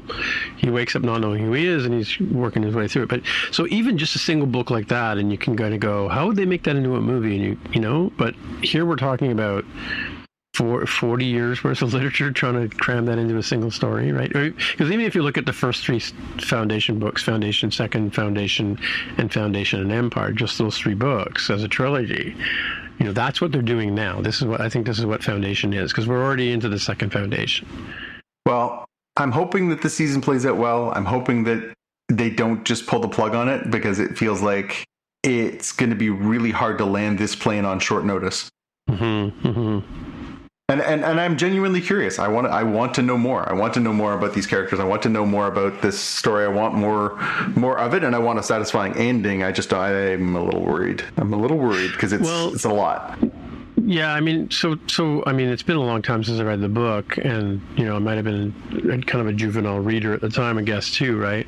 But because I don't remember the Empire being that big a part of the story, right? I mean, it was sort of like the Emperor often, Coruscant, and he just shows up every now and then, kind of thing, right? It was more about Harry Seldon and the prehistory folks, right? But well, except for the mule, like I said, the mule was kind of a central character, and he kind of shows up and joins the gang, right? But not as the mule, as a sort of goofy character, right? Sidekick kind of character. Yeah, no, I think it's. I mean, I'm enjoying it. Like from that point of view, it's kind of like, how do you do Hitchhiker's Guide to the Galaxy in a single movie, right? Yeah. Which they did sort of do. Your mileage may vary. Yeah, I mean, the Marvin the robot from the original TV series is way better than the execution in the movie, right? So yeah. But it's again, though, if you've ever gone back and watched it, it's very much like Doctor Who. Like it's very, 1980s sci-fi, British sci-fi was very different than the US, right? Yeah. Anyway, on that note, should we wrap it up here? Yep. All right. Well, hey, Jonathan, if people want to get in touch with you, or is that it for another episode? How do I end this show? I forget. It's been 2 weeks, man. Something like that's it for this episode. Yeah, that's it for another episode of Spotcast. Hey, Jonathan, people want to get in touch with you. Where do they find you? You can find me on Blue Sky. I'm at JPK News. Maybe Instagram. We'll see. Or you can find me on YouTube at youtube.com/@JPK JPK. All right. And Jaime, people want to get in touch with you? I'm on Instagram as @Dev with the hair. All right. Of course you are. Well, my name is Timitra, Timmitra, and I am on the Blue Sky, the Threads, the Mastodon. Yeah, pretty much. That's where you'll find me lurking. So until next time, we'll see you in the future. Bye. Bye. You've been listening to the Spotcast podcast. If you want to find out more about the podcast or see the episode show notes, visit the Spotcast website at spotcast.com. If you have feedback or questions, you can get in touch with us on the website. If you like the show, please consider recommending us to a friend, writing a review on iTunes, or pledging any amount at patreon.com/spotcast. You can find details on how to help us on our website, spotcast.com/sponsor us. Thanks for listening, and we'll see you in the future.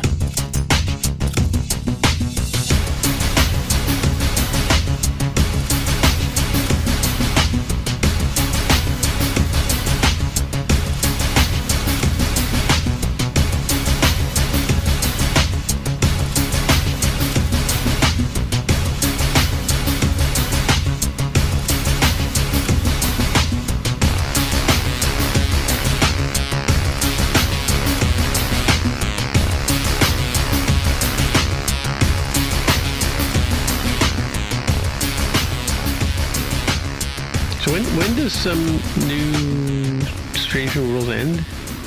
September 11th. Oh, okay. Well, you guys are probably going to have to do the last episode without me because I'll be in UK. We can. I guess the question is, if we record that episode, are you going to be able to upload that episode? Oh, yeah. I mean, what's after that? There's like nothing. It's like it's the void. We go into the void after that. Well, there's no Star Trek explicitly coming over the next little while. There's some good stuff coming. I was actually just looking at the list of stuff that's coming in August. There's actually a few shows. I don't think anything that we're going to explicitly do whole episodes about. But yeah, over the next few weeks, we're getting Wednesday season 2. We're getting Alien Earth season 1. We're getting Peacemaker season 2, and Eyes of Wakanda season 1 too. So that's all just in August. And I know Jaime, I think you watched the first season. Twisted Metal season 2 is coming next week. I never actually did see that one. Oh, you did watch that one? Okay. I think I brought it up as it was on Peacock, right? Yeah. Yeah, that's like the one service I don't have. So I definitely didn't watch that, but I probably did put the link in the show notes back when it came out. Yeah, I was a big fan of the video game, but I have never made time for it. But yeah, there's definitely a bunch of stuff coming, and then by the time we get into September, we've got like Gen V season 2's coming, we've got Slow Horses coming back. Like there's a few things to keep us going, but like Trek has now entered the void because we get to the end of that and there's nothing else scheduled at all. The only thing that is on the go is they're making the Star Trek Academy series, and unless they announce something this weekend in San Diego, so San Diego Comic-Con is on starting today, and I know we're going to get announcements. We'll be talking about that next week, but yeah, it's ending up in a little bit of a Star Trek void after 5 years of just tons and tons and tons of content. Yeah, it'll be kind of fascinating here to see how things shape up. Did you watch the trailer for Stranger Things season 5? I did watch the trailer. I think they're trying to go out with a bang, huh? Certainly looks like it. Amping it up. They're dropping. It's not coming until November the 26th is the first chunk, and then they're putting out another chunk on Christmas Day, and then they're putting another chunk out on New Year's Eve. So it'll be interesting to see how it sort of comes and how people take it in. I'm glad they're not just doing one giant Netflix dump of content, because that is going to be, I think, harsh for some of us, trying to sort of balance out how you watch all these things. They said that the episodes are going to be long too. They said that basically every episode from here on out is almost like a movie. So interesting to see how they roll all that out and how quickly people are able to stay on top of it. Yeah, they're doing the multi-part season thing, which is kind of their hack around, okay, we want to claim to release all episodes at once, but we also kind of want to get the benefit of staying in people's minds longer. They're arbitrarily splitting this one into 3. I'm going to see if I can finish Squid Game Season 3 here before the next time we record, because I suspect Squid Game 2 and Season 2 and 3 predate the new model of what if we just split a season into sections, because it really feels like instead of I'm going to say it's like 6 and 8 episodes respectively, I think it feels like instead of kind of stretched out 14, it would have been, again, I haven't finished it, so maybe I'll be totally wrong. It feels like it could have been a very solid 10 episodes. Yeah, I mean, their model does seem a little bit out of whack with where a lot of other streaming has gone, and obviously they know more about it than we do, so they must have reasons for doing it that way. But yeah, it definitely feels like they are trying to sort of cheat the system a little bit. They even did that with the new season of Sandman, the second season that came out. The second half of the second season drops tomorrow. I haven't even made time for the first half, so I'm like, I guess I'll just watch it, at my own leisure. But yeah, it's a strange thing to have to cram nowadays. Like, it feels like I'm in high school again. You're just like, I have to watch all these shows. Yeah, it's definitely a lot. You think we can safely discuss this week's episode of the Return of South Park? Boy, it's such a challenging one. I mean, we certainly can discuss the news, right? That the South Park creators signed a $1.5 billion. That's with a B. Was it 5-year deal with Paramount? I think. Yeah, 50 episodes plus a bunch of specials over the next number of years. But yeah, like billion with a B. Yeah, and man, they really must have complete creative control over their content, and I can only assume that if they release an episode, it must be on Paramount Plus. Like, there is no, even if we pretend, okay, executives at Paramount can't preview the episode, but once they realize what it is, I'm shocked they haven't taken it down. So that definitely, leads credence to the idea the South Park folks have some really powerful negotiating position. Yeah, it in the wake of what we've seen over the past few weeks with the capitulation by a bunch of different institutions around pressure from above, from the political world, this was like, I can't tell if this was throwing down the gauntlet or like shoving the gauntlet where the sun don't shine, because they just absolutely roasted the president of the United States in this episode, like just mercilessly, cruelly, and unapologetically. And this is a person who does not like to be treated as such. So it'll be really interesting to see how this plays out, particularly the bit of stuff they did with the AI at the end. Holy moly. Yeah, I mean, and I know I've seen, my significant other was asking me about how timely this was, given that Colbert was canceled, given its final season just this week. And I said, I remember seeing like a documentary or something, and they do hammer these out in like 7 days. They've got a whole library and design system. It's not construction paper anymore. So, yeah, they turn around real fast. I just posted into our Spockcast Slack channel the story from Variety where the White House has commented on the episode, saying, quote, "This show hasn't been relevant for over 20 years and is hanging on by a thread with uninspired ideas and a desperate attempt for attention. President Trump has delivered on more promises in just 6 months than any other president in our country's history, and no fourth-rate show can derail President Trump's hot streak." Now, a fourth-rate show that is earning their creators $1.5 billion because it's clearly so valuable to, essentially at this point, it is Comedy Central. It's that and The Daily Show. You can tell me a third show on that channel, I'd be impressed. Yeah, let's see. If I do the math here, 1.5 billion divided by the 50 is that 30 million per episode? Did I do the math? These zeros are not doing me any favors in this calculator yet. Yeah, I think it's 30 million per episode. Yeah. which means they got to be making that back. Yeah, I mean, it's just on its face not true if somebody was willing to pay 1.5 billion and did not immediately cancel the contract after this, right? Like, it's like it shows you the value there.